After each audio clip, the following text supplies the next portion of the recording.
for the spiritual needs of those who are gathered here tonight. It's in Jesus' precious name, amen. The sermon today, Reverend Dennis, I told Shelly I was going to start calling you Reverend. I saw that in an article. That's it, I'm calling Dennis Reverend from now on. From our Reverend today was to take that leap of faith, and I love that image that was up there. There's a big, like a canyon or a chasm or whatever, and there's somebody, Air Jordan, leaping over it. And this was not planned by any stretch of the imagination. But he talked about that leap, that faith that it takes to make that leap across that chasm quite a bit today. Great sermon, by the way. But I'm going to talk about what happens when you land on the other side. Once you take that leap of faith, now what? And we're going to be in the book of Luke, chapter 5, verses 1 through 11 is what we're going to read. I'm going to call this Peter's fishing trip. And this is where Jesus calls 4 of his disciples. This story, it's really just a passing comment in Matthew and Mark, but Luke gives some more details. And so we're going to use the Luke version of the story here today. But let's read, stand for the reading of the Word of God if you're able or care to. Chapter 5. And verses 1 through 11. Let's give Dirk a minute to catch up. Yeah. All right, I'm here. Hurry. On one occasion, while the crowd was pressing in on him to hear the word of God, he was standing by the Lake of Genocera, and he saw 2 boats by the lake, but the fishermen had gone out of them and were washing their nets. Getting into one of the boats, which was Simon's, he asked him to put out a little from the land, and he sat down and taught people from the boat. And when he had finished speaking, he said to Simon, "Put out into the deep and let down your nets for a catch." I believe it says for a draft of fish in the King James. And Simon answered, "Master, we toiled all night and took nothing, but at your word I will let down the nets." And when they had done this, they enclosed a large number of fish, and their nets were breaking. They signaled to their partners in the other boat to come and help them, but they came and filled both boats so that they began to sink. But when Simon Peter saw it, he fell down at Jesus' knees, saying, "Depart from me, for I am a sinful man, O Lord." For he and all who were with him were astonished at the catch of fish they had taken, and also were James and John, sons of Zebedee, who were partners with Simon. And Jesus said to Simon, "Do not be afraid. From now on you will be catching men." And when they had brought their boats to land, they left everything and followed him. This is the word of God. You could be seated. Billy Graham, everybody knows who Billy Graham is, I'm going to assume. He was saved at a revival in 1934. 2 years later, he left the dairy farm. He grew up on a dairy farm, and he was ordained as a Southern Baptist preacher in 1940. At Wheaton College. He went to a couple of different colleges, but that's where he was ordained at. In the late 1940s, a friend of his said, "Billy, let's go to seminary and deepen our theological understanding." And Billy said, "I'm going to pass." And he passed in favor of a simple gospel message. Jesus Christ and him crucified was his message for 58 years, and it was very successful. Wouldn't you say? His first crusade was in Grand Rapids, Michigan in 1947. In 1949 is when he gained national recognition or national prominence when he did a crusade in Los Angeles. It was scheduled for 3 weeks long, but he ended up preaching for 8 weeks. And at that rally, he reached 350,000 people, and 3,000 were added to the rolls. That sound familiar? 3,000 were added to the rolls. From 1947 to 2005, he preached, now get this, 417 crusades in 185 countries on 6 continents, to include his crowning achievement, Moscow, in 1992, where he preached in front of 155,000 Ruskies where 38,000 Russians went forward to the altar at that crusade. All told, he reached an estimated 210 million people over 58 years of preaching. Those are astounding numbers. His largest crowd that he ever preached to, anybody know where that one was? Any Billy Graham files in here? His largest that he ever preached to was in Seoul, South Korea. 1.1 million people at one set and listened to one sermon. 1.1 million people in Seoul, South Korea. But you know what? Billy Graham, as good as he was, and as widely recognized as he was, here's the thing he knew. He can't do this by himself. He has to have a team of people. Art Bailey was his crusade director for just over 20 years. He was the one that organized all the crusades. Larry Ross was his radio, media, and PR director for most of his career. Cliff Barrow was his music director for 6 decades. George Beverly Shea, 66 years of service. He sang the solos at the beginning of the services, and then during the altar calls, he would sing the invitational music solo for 66 years. It's said that Beverly Shea sang live in front of more people than any other person in the history of the world. 210 million people at all of these crusades that he preached at. And George Beverly Shea sung live in front of every one of them. You know, some of them were repeat customers, but. And most importantly of all, Ruth Bell Graham came alongside him, arm in arm, as his partner in ministry and in life in 1947, and they were married for 58 years. Is when she died is when he stopped performing crusades and rallies and such. He had to, in order for his ministry to be that successful, he had to have partners in his ministry. And the story today that we just read and that we're going to go through is the story when Jesus called his partners to serve alongside him. And not only did Jesus call his partners, but they called their partners. It was a big partnership. This is the story of how that all came together, the very beginnings of all of this and how it came together. What we know today as the church. In Luke chapter 5, verses 1 through 11. Let's look at verse number 1 and see what we can see here to kind of set the stage for what's going on. On one occasion, so there were many occasions, as you well know, if you've ever read any of the New Testament, while the crowd was pressing in on him to hear the word of God. The crowd was pressing in. Jesus, his ministry is growing. He's becoming famous. He has hundreds, if not thousands, of followers already. And he hasn't even called an apostle yet. But he knows this thing's really getting big. He knows everything, for that matter. He knows this is getting big. Not even Jesus could do it all by himself. Look at where this church is spread. Practically the entire world today. Jesus couldn't do all of that by himself.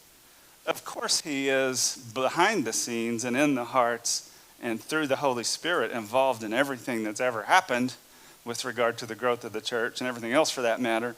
But he couldn't, his physical body, he couldn't walk and plant all these churches that Paul planted and Peter planted and James and John planted and all of this that went on. He couldn't do it by himself. He had to call partners.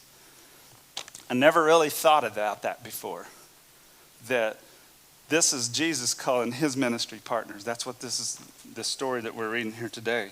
He doesn't have any yet when he started this.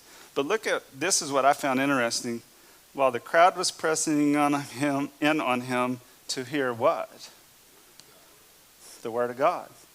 They weren't there to see miracles, and they weren't there to be healed. They were there to hear the word of God. That was Jesus' ultimate, this was his favorite kind of event, I guess you could say.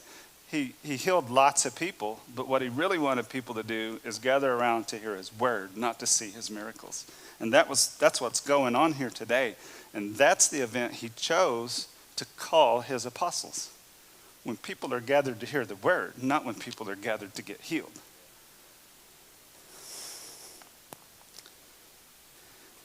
as successful as he is, just imagine briefly, and then we'll move on, a world where the apostles, not the apostles, where the Pharisees did not fight against Jesus at every turn. How successful he would have been. He already has thousands of people following him, and that's when they're fighting everything he does and everything he says.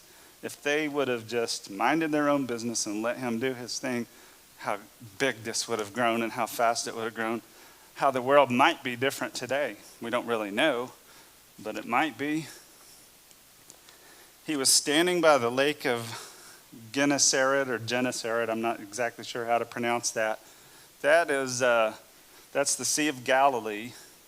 It's the northwest, it's named after, it's rarely called that in the Bible, but it's named after, or they're calling it the Lake of Genocera after the region, which is the northwest, kind of the northwest corner of the lake. And it's what's lost in translation there, that word Hebrew, this was actually translated from Greek, but the Greek was translated from Hebrew because that's what Jesus spoke, was Hebrew.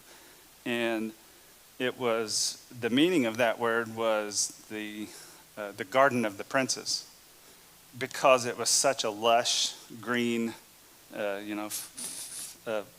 nourished by rivers and streams, it was a garden area. It was a very lush, beautiful area. Verse number 2, he saw 2 boats by the lake, but the fishermen had gone out of them and were washing their nets. I looked at some articles that was written by a person who was doing research in the Antiquities of the Jews, I think. What's Josephus's work is called the Antiquities of the Jews. Is that the right name of the book? Josephus said there was about 230 of these boats on the Sea of Galilee, each one serviced by 4 to 5 men. So exactly how big those boats are, I don't really know, but they're not huge. I know that's not important to the story, but it's interesting. There's about 230 fishing boats on that lake. And probably one of the chief among those seems to be Peter. Like, he really knew the fishing industry and what he was doing. 230 of those. We can also see, if they're out of the boat and they're washing their nets, what time of the day is it? It's probably first thing in the morning, because net fishing, the way they did it, was all done at night. So when the sun starts to come up, you row back to the shore, turn in your fish, clean up your nets, and get ready for the next night. So it's probably first thing in the morning there. And what kind of condition is Peter and his friends in? Has anybody in here ever worked a night shift before? The night shift is hard. And when that sun comes up in the morning, you are whooped. Even if you didn't really work very hard, just because you're not supposed to be up all night. And these guys are out in a boat, casting nets and dragging them in all night long. Can you imagine the condition these guys are in, the shape? They're probably just a tad irritable and could use a Scooby snack about right now. Look at verse number 3.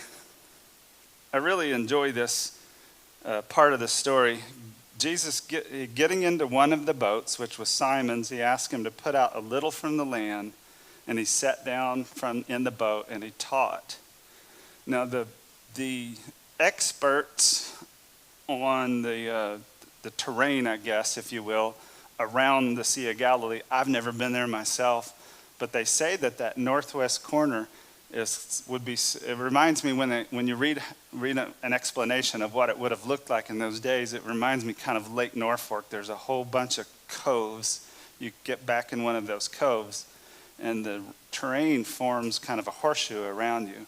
So that's what I picture Jesus in one of those coves. So he casts the boat out, and the terrain slopes down to the water all the way around. So you have kind of an amphitheater, a natural amphitheater around him. And I've been out on Lake Norfolk several times. My favorite boat ride of the year is when we go out and we try to, leave the dock right around sunrise. The water is calm as glass. The birds are just now waking up. It's just so beautiful to see the day beginning out on the lake. And I can think of nothing more sublime than Jesus in a boat on a lake, first thing in the morning, that calm water. I'm trying to paint a picture for you with all the people gathered around in a kind of a horseshoe, high to low because the terrain slopes. And he's sitting down and he's teaching the Word of God. Can you think of any situation you would enjoy more than that? When I was in Arizona, we had a chaplain that was there with us, and he would have a church service there in a little office area, because there's only 6 or 8 of us that would go. But one day he decided, you know what would be cool? Let's go up on Mount Lemmon and have church. I know if you've never been to Tucson, Arizona, you're not familiar with Mount Lemmon, but it's pretty big. It's about 9,000 feet tall. And those mountains in the desert come from a flat desert, up to a mountain. So there's, it's not a mountain range. It's just like one huge mountain in the middle of the desert, and with a road that snakes its way up. So we went up to about 8,000 feet, not quite to the top of it. And there's a little pull-off, a little gravel area where you can sit and look at the sights. You can look down the valley at the desert, and you can see part of the city down there. And he stood there and he preached to us in that setting. That was one of the most amazing experiences I've ever had in church, to sit, in that beautiful nature and listen. And that's kind of what this would have been like. At least that's what I think. Nothing could be better than that. And all I can say is, well played, Jesus. Well played. If you want to get people's attention, put them in an environment like that. I think you got them. You got them hooked. Verse number 4 and 5. When he had finished speaking, I wish I knew what a sermon was. I'd give anything if they would have put that in here. But when he had finished speaking, he said to Simon, "Put out into the deep and let down your nets for a catch." And Simon answered, "Master, we toiled all night long and took in nothing. But at your word I will let down the nets." Now, I already kind of painted the picture of what kind of state of mind Simon would have been in this. I mean, this dude's whooped. He hasn't had anything to eat. He's tired. And after all, who knows fishing the best around here, right? I do. I know. I fished all night. You don't cast nets in the sunlight. You cast nets at night, because when the sun comes up, the fish dive down deep. This is dumb. And I barely know this guy. I mean, he's met Jesus. Read through the book of Luke and the book of Mark, and you'll see that there has been some interaction, but he's not an apostle yet. He barely knows this guy that's telling me to do this dumb thing, to push my boat out into the deep. And how do you get out there? Do you just fire up the 90-horse Mercury command thrust and you push the throttle down and you head out? No, you take your paddles and you row it out there. As if I'm not wore out enough already and starving to death, I'm going to do this stupid thing. But what does he say? At your word, I'll do it. Look at the simplicity of the command, though. This is what I find interesting about this interaction. Put out into the deep, let down your nets for a catch. Jesus doesn't really tell him that much, does he? Peter doesn't know, is Jesus going to provide the fish? Like he's going to miraculously move the fish toward the nets? Or is he just really smart? He knows where the fish are going to be? Or is he just a prophet? What does Peter really know about this guy at this point in time? Have you ever thought about that? I mean, look at what he's asking him to do, and he doesn't really know him that well. There's very few details. Jesus doesn't say, go out there 100 yards, cast your net on the left side, and you'll catch 237 fish. I'm going to make them swim up and get caught in the net. He doesn't. He just says, just take a leap of faith. Take a leap of faith. That's what Jesus is telling him right here.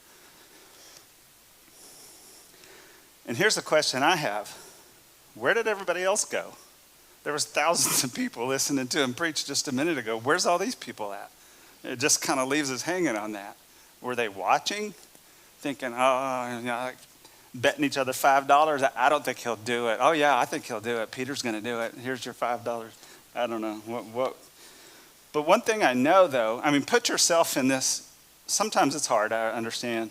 If you don't fish for a living in the first century and on the Sea of Galilee, it's kind of hard to put yourself in this position, but try to put yourself in this position. What questions would you have? Wouldn't you have a ton of questions? Like, why? For one, like, why? Why do you want me to do this? This makes no sense whatsoever. It requires a lot of faith to surrender. It takes a leap of faith. And here's my question for you. Has anybody ever had a situation like that where and Jesus doesn't stand in front of you and tell you what to do anymore, but you get that you get that conviction in your heart sometimes when you know this is the Lord's command for me. Have you ever had one of those? Like, I can't even come up with a good example, and I'm not asking you to raise your hand and tell me. You got one? Yeah. That's a good one.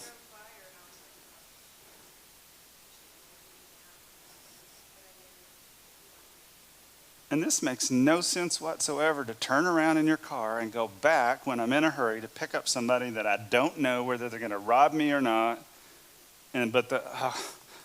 Fine, I'll do it. And what comes to my mind is, when we moved to Pomona, we selected a church right there in Pomona. And one day I woke up and I felt a strong conviction. This is not where I need to be. Why do I need to look for a new church? Why do I have to go through this? Which church should I go to? Should I try all of them, or should I just go to one? Should I roll the dice? Should I look on Google? I don't know how to find a new church. Why are you having me do this crazy thing? I've already got a church, but here I am. It makes perfect sense now. Because when you get one of those crazy commands that you don't really understand, our response should be the same thing as Peter. What was his response? At thy word, I'll do it. That should be our response, no matter how crazy it is. At thy word, because you said. In other words, and using our term, because you said, I'll do it. I just now remembered. Nobody's made any comments about my shirt.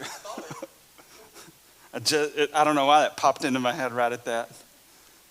But it's through your faith, through Peter's faith in that situation, through my faith when we stepped out from that church to look for another one, through her faith when she turned that car around. That little bit of faith, surrender into the word of Jesus, but look at how many others can be blessed by that decision. In her case, that woman that needed a ride, that also heard the word about Jesus, she got a little taste of what Jesus is all about on that ride too. She was blessed, and perhaps, how do we know how many people got blessed when she arrived where she was going that wouldn't have been blessed if she was late or didn't make it there that day? Look at the people when Peter went out, in obedience to the word of God, he went out and he caught all those fish. Yeah, we'll see at the end of the story, he forsook all of that and he walked away. But those fish are still there. That whole community got to eat for the next few days because those fish are there. Somebody came out and got them. They did. They didn't just sit there and rot and smell up the place. Somebody came out there and got them and fried them up and had a good old-fashioned southern fish fry with hush puppies and the whole 9 yards. Yeah, maybe the thousands that were listening, maybe that's where they were waiting on some fish. Maybe that's what the whole deal was. What are some other stories in the Bible that kind of occurs just like this, where the command was just, it seemed to us and to these people, it just seemed absurd. But at thy word, they went and they did what the Lord told them to do, and millions of people were blessed. Anybody think of one? Abraham is one. Leave your town and go to a place. I think you talked about that this morning, didn't you? That's crazy, man. Who would do that? He did that at thy word. He did that. And look how many people were blessed. An entire nation of a peculiar people that was called the Lord's people. An entire nation came from his obedience to the Lord. Any others? Anybody think of another? I can think of one other really good one.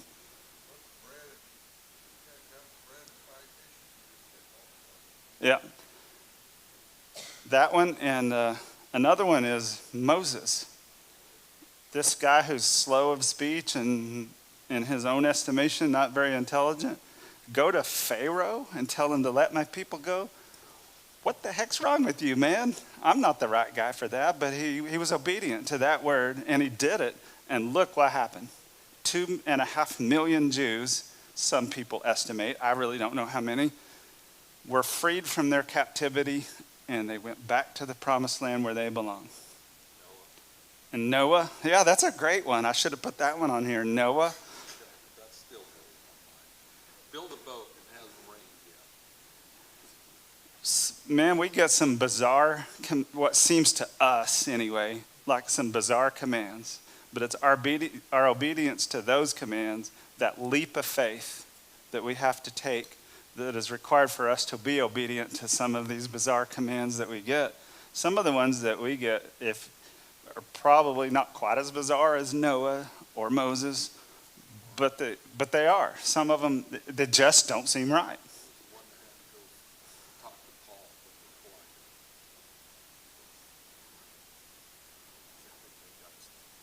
I can't think of his name either. Anybody else? The one that went to Paul when he was blinded? Yeah, like God said, go find Paul. Oh, Ananias. Ananias, yeah. That one had to be pretty good.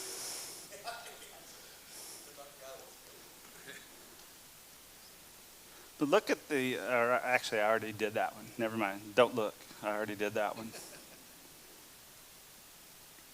Can you see though how this simple command, just take your boat at what seems like the absolute worst possible time to do this, and push it out into the deep water and cast your net, was a test of Peter's faith and those around him, those that were with, whoever else was staffing his boat, was manning his boat, because he didn't do it alone. You need partners in ministry, but you need partners for fishing as well. So that's a huge, I talked a little bit last time I was up here on Wednesday night about the testing of faith. This is how Peter's faith, his faith was tested a lot throughout his ministry, but this was the initial test right here of his faith. Look at verse number 6. And when they had done this, in other words, went out there and cast their net, they enclosed a large number of fish, and their nets were breaking. I can imagine that from all the commentaries I've read, and for the way it was portrayed on TV, and just your general thoughts about, I would imagine this catch of fish would have been the stuff of legends in this community for generations. 100 years later, the pirates are sitting around saying, there was enough fish to sink 2 boats. At the seaside taverns over in Ale with the peg leg. It was the stuff of legends. The amount of fish, I would think that it would be enough to sink 2 boats. Their net was breaking. It says in the King James Version, it says their net break. That's a translation thing. Their net didn't break, otherwise they wouldn't have caught the fish, but it was stretching the net to the limit. It was about to break. But here's the point I want to make in all of that. This is the main takeaway, in my mind anyway, about this whole thing about his faith was tested, go out there, cast your net. When he said these words, at thy word, I'll do it. When he said that, he had no idea what he was getting himself into. Do you realize that? He didn't know if he was going out there to catch 2 fish or 2,000 fish. He had no idea. And when you answer Jesus' call to do a ministry, a job, to empty the trash cans or to preach behind the pulpit, you have no idea what you're getting yourself into. Do you realize that? He had no idea. Just like we have no idea sometimes. When he started paddling that boat, did they have sails? I don't even know. Were they sailboats or were they paddle boats? I know in the Chosen they're portrayed as paddle boats. There's no sails on them, but I don't really know. But whether he hoisted the sails or he picked up the paddles and started paddling out, he had no idea. Huge things were about to happen, and he didn't even know. But at his little mustard seed of faith was enough to cause him to jump over that, is it chasm or chasm? Chasm. I've always said chasm, but I heard you say chasm this morning. So that mustard seed of faith that it took for him to make that leap of faith, and he didn't know where it was even going to go. When Abraham left his home, he didn't know where he was going to go. When Moses went to Pharaoh, he didn't know how that was going to go. You see what I'm saying? That faith, to take that first step and to trust that the Lord's going to lead you where it needs to go. Because Jesus didn't tell him. He just said, go out there and throw your net. That's all he told him. Didn't know where he was going to go.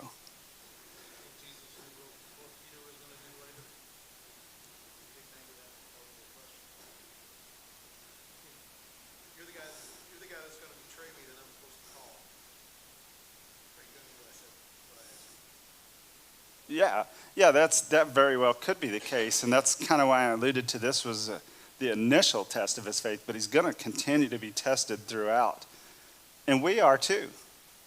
Brother Dennis, wouldn't you say your faith is tested all the time as the minister? Every one of us who has, even if you don't have a job in the church, your faith is still going to be tested, but when you start to serve the Lord, it's going to be tested. And Peter's was tested throughout his ministry. And I think about another person. I told Brother Jeff I was going to bring up his name in the class tonight, but he went on here's the way I heard the story. Correct me if I'm wrong. On the first service that you held in the church over here, Brother Jeff went forward and received Jesus Christ. He had no idea when he did that where this was going to lead, did you? You didn't know where this was going to lead. And when you fast forward to whatever day it was, I didn't ask you, but when you were already the youth pastor when I started going here, but I don't think you weren't the youth pastor that day. At some point in time, you felt this conviction. What's that? I know. I know. I've heard that story. But at one point in time, the Lord convicted him to step up and raise his hand and say, yeah, at thy word, I'll be the youth pastor. And I don't think he or Sarah, either one, had any idea where this was going to go. He didn't know if it was going to be 3 kids or 70 kids. I've been over there after, Wednesday night service because Shelly works with him over there and Peyton's over there too. So I go over there and I see, it's terrifying to me. To see that many teenagers in one place is terrifying. I couldn't be a school teacher and I couldn't be a youth pastor, I don't think. Well, I guess if the Lord called me to do it, I could do it. I'd try. I'd figure it out, I suppose.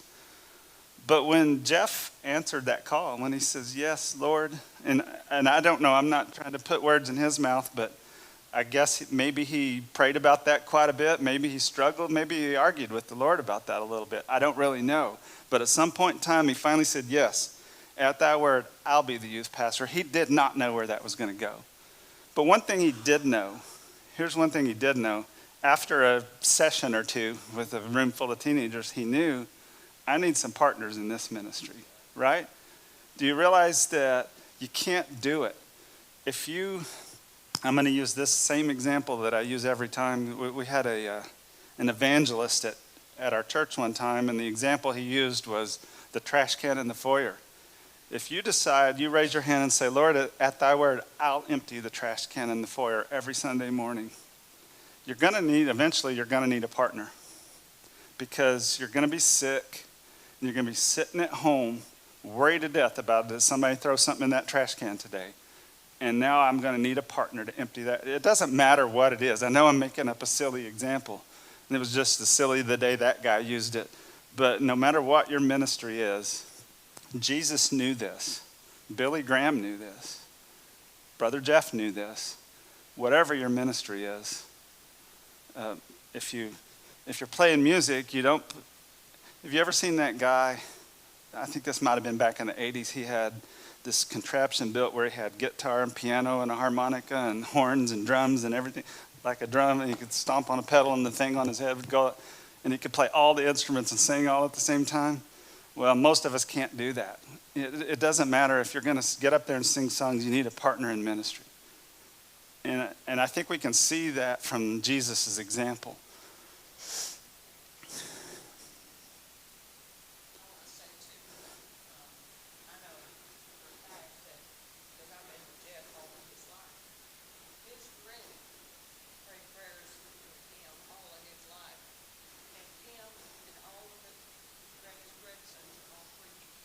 Really? Because Greg and Grandpa prayed, and his mom did too. But I believe that when they prayed those prayers, the Lord had a plan for change. I can tell you this, it doesn't say this in the Bible, but the prayers of Grandma availeth much. And I'm a firm believer in that. I remember when, this is not part of the class, but I remember when my mother was in the hospital, and she didn't make it that day, but I rode to the hospital with my dad, and when I got there, they had this waiting room with maybe 10 chairs, this little room. You're familiar with those little hospital waiting rooms. And we were in there, and my grandma walked in, and she hit her knees, using the chairs as her altar, I suppose, if you want to call it. And she prayed hard, fast, and continuously for 6 hours, I would bet. And she never looked up and never took a breath. That made a huge, that prayer wasn't answered that day. We lost my mom that day, but I don't know if I could ever pray like that. That was amazing to me. But yeah, the prayers of a granny availeth much. And I didn't even think about the prayer partners that we need. I was thinking about the ministry partners, but the prayer partners that we need, that's a huge issue too. I didn't even include that in the class, but that's a great point that you make. Where was I? Let's see. So here's another question along that same subject. What was Jesus even doing there to begin with? These people are down there fishing. He don't fish. What's he even doing there? He's there. Why is he there? Anybody?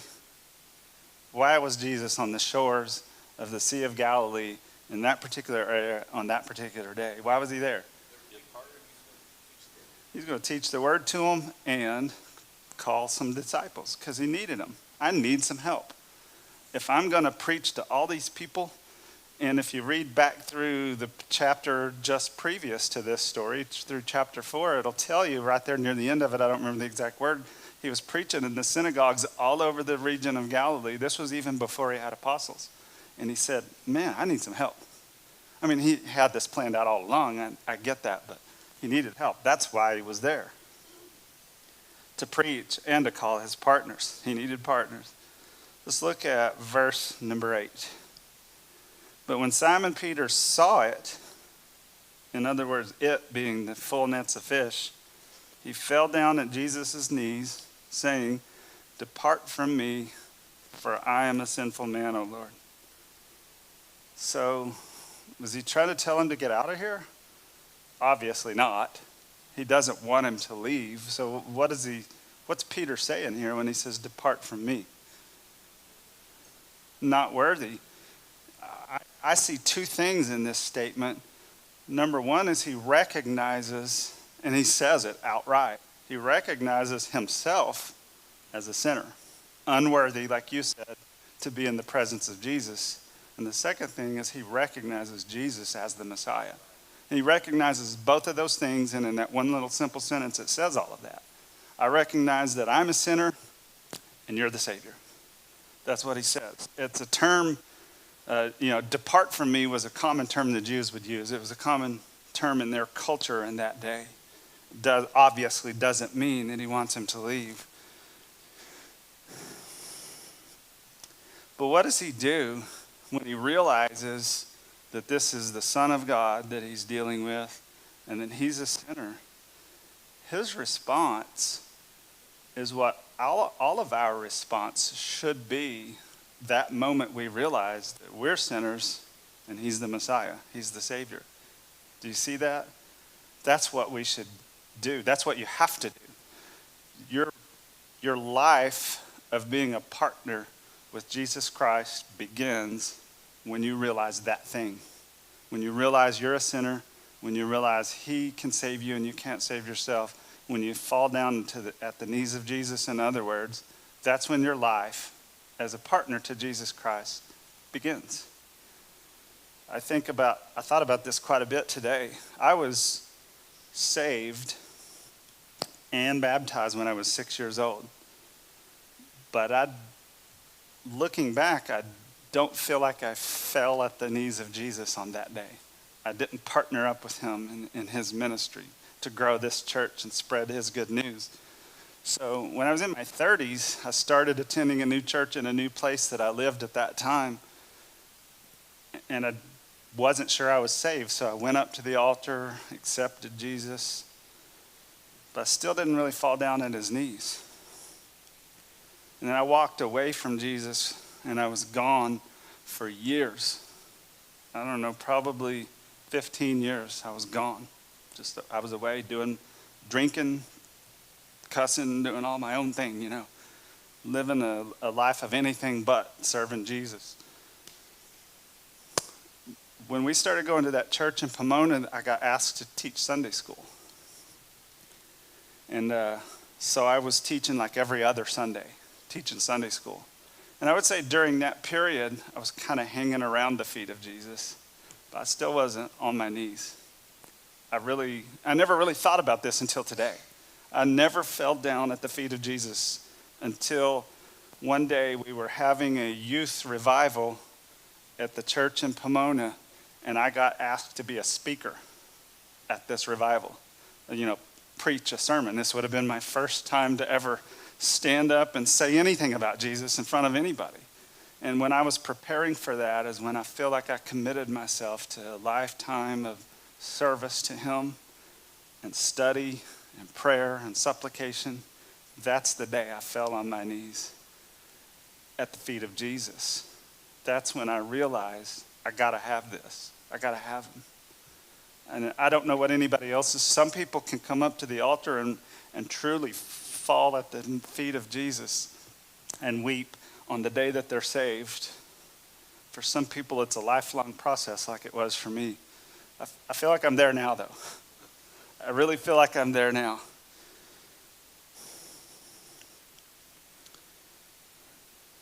Okay, verse number 9.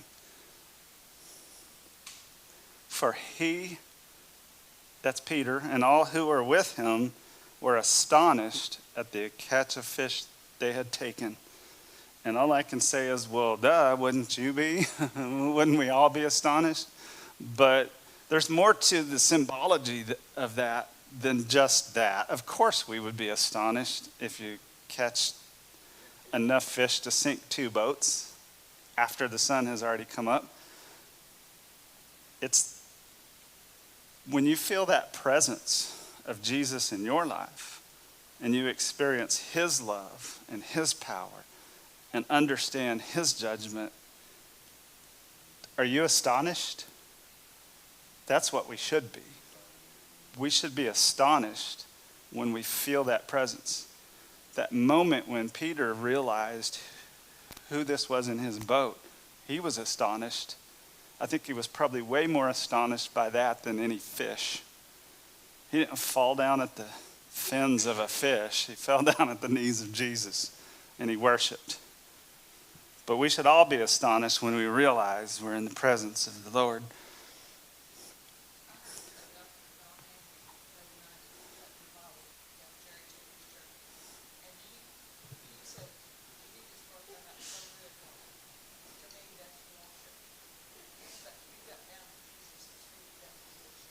Oh, yeah. I agree with that. We can just raise our hand and do all of this stuff, but if it's of the self, it ain't doing God or you no good. But what comes from the heart is what he sees. And sometimes there is no emotion, but you're just sitting at Jesus. That's worship. Well, Like Jesus,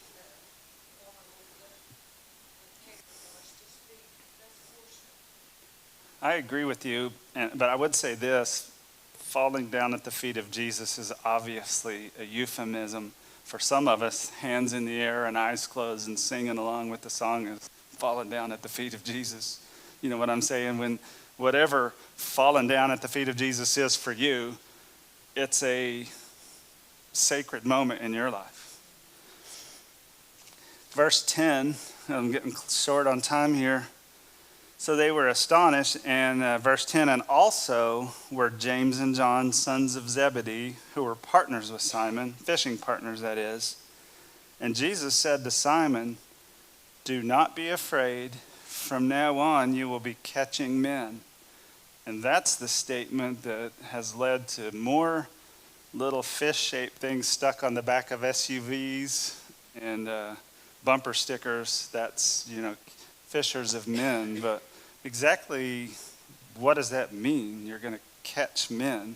Well, we can see if you go to the book of Acts, if you haven't read that in a while, it tells the history and the story about the growth of the church right after Jesus left. And you'll see that's the sharing, the planting of the churches and the sharing of the gospel worldwide. That's the fishers of men. So they came to Jesus in obedience to his word, or they went out and caught the fish in obedience to his word, and he said that to them. But they showed the faith necessary to do this. What was their reward for faith? Any thoughts on that? Work. You showed me your faith. You went out there and caught the fish. Yeah, we're going to put those away. Now we're going to go to work. When you jump over the chasm, I'm going to say chasm anyway. Yeah, when you jump over the chasm in faith, in obedience, at thy word, yes, I'll do it. What does Jesus do? Well, he gives you more work to do. Pretty much every time. He never says, okay, all right, now go get in your recliner. We're good to go. Has he ever said that anywhere in the Bible? Go sit down, we're done. No, there's more work to do. There's more work to do on yourself, and there's more work to do on behalf of others and on behalf of the growth of the church and the kingdom. Did I say growth? It sounded like I said growth. He's going to use them in a more powerful way. Fishing also became a metaphor for spreading the gospel. It's really used throughout the gospel, fishing. But the word, this is just one interesting fact, and then I'll move on. There's the Hebrew language doesn't lend itself well to a pun like changing fishermen into fishers of men. But what the word actually said is you're going to catch zogreo. That's people alive. That's what Jesus said. That was the word he used. You're going to catch zogreo. You're going to catch people that are alive. But obviously they knew what that meant, because you can read about it in Acts. They were very successful with it. Dr. Vernon McGee was a radio evangelist for about 50 years, starting in the 1950s. Actually, from the 30 years, from the 50s to the 80s. I think he died in the late 80s. But he said, every pulpit is a fishing boat, which I think is a neat saying, a neat quote. But I would go beyond that. The life of every Christian is a fishing boat, or it should be anyway. Every one of us should be paddling around in a fishing boat. Verse number 11, and when they had brought their boats to land, they left everything and followed him. So what do we get from that? We have to leave everything. How many of you have left everything? You all have homes and cars. None of us have left everything. Once in a while you'll find a really radical evangelist or something that might say, yeah, well, I mean, it says right there we have to leave. No, that's not what. Jesus didn't tell everybody to leave everything. He didn't even tell them to leave anything. He just said, follow me, and they did. They followed him. They couldn't take their boat with them everywhere that they go. I know that's a very simple way to put it, but there certainly is a cost to following Jesus, which I don't have time to get into today. That's a whole nother class or series of sermons, perhaps even. There is a cost, but this isn't saying we have to leave everything we own to follow Jesus. But it does point out when you surrender to him, when you surrender your old self, you do have to surrender that. You don't have to surrender your car or your truck or your motorcycle or your house, but you have to surrender yourself. Your old self passes away, dies with Jesus in the grave, and is resurrected newness of life. You have to surrender your old self.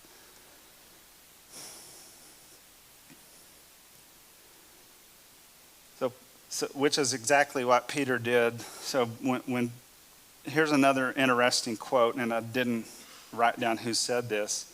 Before, Peter caught live fish to kill. Now he catches dead people so that they may live. I think that's a pretty neat quote. I like that. I didn't know exactly how to mesh it in there, but it needed to go in there. In the book of Acts, if you haven't, I've said this once already, if you haven't read the book of Acts, I recommend you do it again. If it's been a long time since you read that, it's a great narrative about how the church grew from nothing to what we have today. But in there you see the metaphorical boat, which is the church, filled to the point of the nets breaking and the boat sinking. There was thousands added every day. All because Peter answered this call on this day. Not all because of, but that was certainly a huge factor in that. Churches, so what was the results of Peter's obedience? Well, I mentioned the fish to the community already. What else was there? There was there's churches planted all over the world during the next 50 years or whatever after Jesus was gone. But what else? What's the other one big one that came from the calling of Peter and his obedience? The Bible. He wrote these four guys that Jesus called to be his partners on this day, wrote a pretty fair amount of the Bible, 1st and 2nd Peter and James and John, the book of John, 1st, 2nd, 3rd John, and the Revelation. How many books is that? I didn't count because I was only using one hand. I didn't have my shoes off. But that's a pretty significant percentage of the Bible that all came from this one fishing trip. Do you see that? Isn't that pretty neat? I found that to be pretty neat.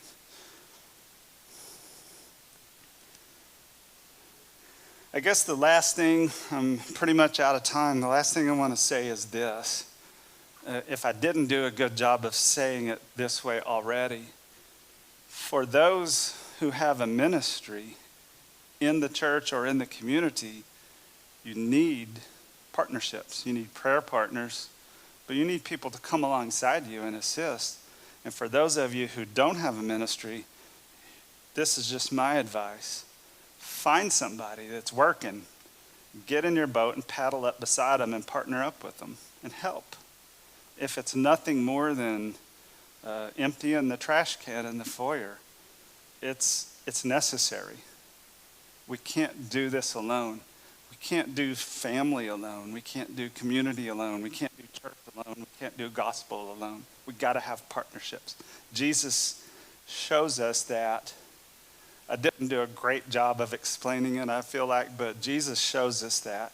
Not only did Jesus call his partners, but when Peter came and paddled his boat out there and caught some fish, what did he do? He signaled to his partners, and they paddled out there and helped him. And Jesus provided enough fish to fill both boats. If you take your boat like Shelly did just a few weeks ago, and she paddled up beside Jeff and said, I'm going to help you. The Lord has filled both of those boats with fish. And Micah and Rachel paddled their boat up beside Jeff, and their boat is full of fish. And I know there's others. I know Dirk drives the van for Jeff on Wednesday nights sometimes. His boat is full of fish. What's that? God bless him. His boat is full of fish. And there's going to come a time when Jeff's going to have to raise his hand and say, I need a couple more boats up here because I'm running out of places to put all these fish. We all need ministry partners, and we all need a job to do. And I think that's all I have to say about that.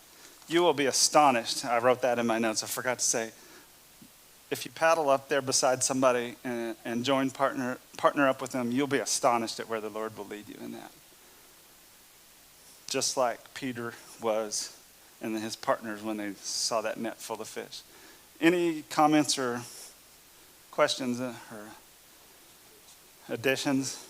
I like talking about Peter having no idea what this was really all about. I mean, when he went out there, was he just thinking, well, Jesus is just being nice and getting me a bunch of fish, having no idea that it's really Jesus' way of calling him and showing him what the rest of his life is about.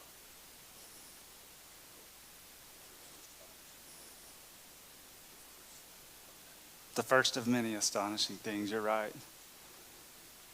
Anything else?